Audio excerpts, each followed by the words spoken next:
Beef at the gas pumps, especially in the Midwest and along the Gulf Coast. John Hofmeister is the former CEO of Shell's U.S. operations. He now runs Citizens for Affordable Energy, a public policy education firm. John, it's good to see you. What do you attribute the recent decline in gas prices and oil to?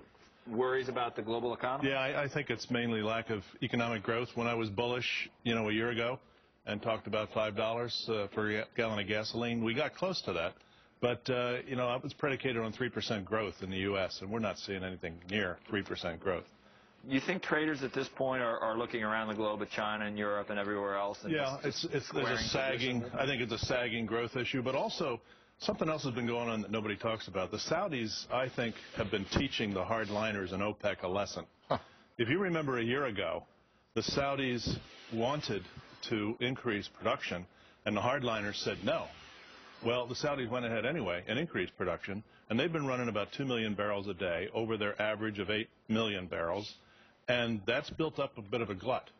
And now oil supplies are at the highest level in 22 years here in the United States. Yeah, and so we've got this glut on our hands, and working off that glut's going to take a while, but I don't think the oil prices can drop much lower because the Saudis have a huge social bill to pay.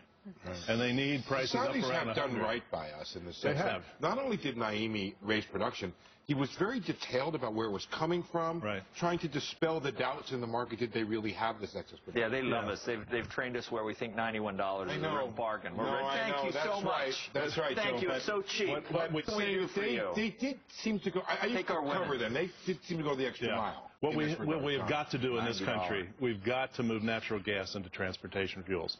Whether it's Pickens' plan, Boone's plan for trucking, CNG, or we've got a group going called the U.S. Energy Security Council now with a bunch of former presidential appointees, part of it, that are working on methanol from natural gas to add to the ethanol, where we could actually reduce the number of imports that we need in this country. We need a private, we need a government sector initiative in this regard, or some of the private sector? We need a two-page bill.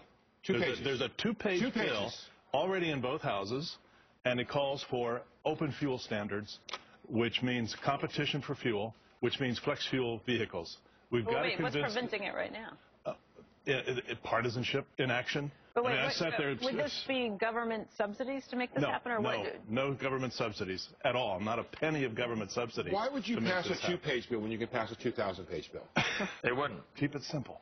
Keep it simple. But majority leader Reid said, Boone Pickens behind this two-page bill? If we asked him, would he be in favor of it? I'm sure he would, because it affects natural gas. He's not particularly involved in this one. This is a group of George Shultz is leading it, along with Bud McFarlane, along with Jim Woolsey, myself, a number of others, and we're really trying to get it moving so that we could create a market for methanol. But what would it do? I mean, my understanding is that in the past you've had auto dealers or car companies who have said, no thanks, we're not interested in making this because there's not consumer demand. So how do you create this would change the demand. How do you create consumer demand without putting out incentives? The two-page bill would mandate that by a certain date, all cars sold or made in this country would have to have flex fuel engines. So it doesn't create demand, it creates products. It creates a market. Can you just explain flex fuel? The flex fuel, or well, it would be alcohol fuels. And so alcohol needs has a different on the metals, on the fueling system, and the BTUs available. And so you need an adjustment in the fuel filter, you need an adjustment in the software at the burn rate in the engine, and you need to change some of the metals that are in the engine or the fuel line and the gas tank. $100 a car. It's $100 a car to do that. That's right. It's not like retrofitting cars. It's building new cars. We have flex fuel cars on the market today. A lot of the big SUVs, you'll see flex fuel. That would spur or give incentive for the methanol industry to for alternative fuel, because methanol sells for $1 a gallon. Gasoline's what? But I just want to understand, because this would then prompt the private sector to create the gas stations and the distribution. Exactly. You would not need a government initiative for it if you just made this tweak. You just make this tweak. The cars are out there. Suddenly somebody comes in with a cheaper, better product, and suddenly, wow, the market takes off. I think we could do this in a much more expensive way. I don't know why we would just with a bigger bill, with a longer bill.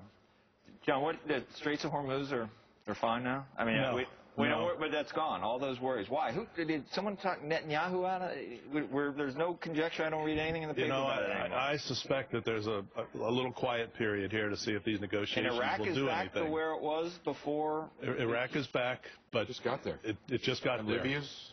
And Libya's getting back there, too. So some of those things are stabilizing. But are the Saudi fields just about run dry or not? No, I think Saudi has a lot of strength. I was in a meeting earlier this week with about 20 mid-level managers of Saudi Aramco, and they're pretty bullish about their outlook. And then we got shale.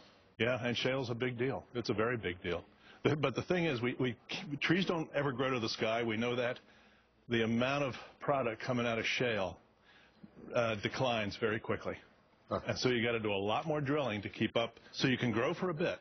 But if you try to grow even more, you're drilling continuously. Would you say that the worm has turned now on the hackneyed line that we can't possibly domestically supply our own energy needs? I mean, you remember 5-10 years ago, I heard that from Democrats every day, just about that. There's no reason to drill here. We can't possibly supply our own needs. Now suddenly we're going to be exporters. They were affected by the peak oil theory.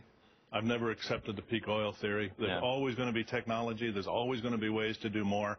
We're getting a whole lot more out of reservoirs than we used to because of the hydraulic fracturing. We can do something here ourselves Well, the plan I put forward is let's go to 10 million barrels a day production up from 7. Yeah. Let's do 2 million barrels a day of compressed natural gas for trucking. Yeah. Boone's plan.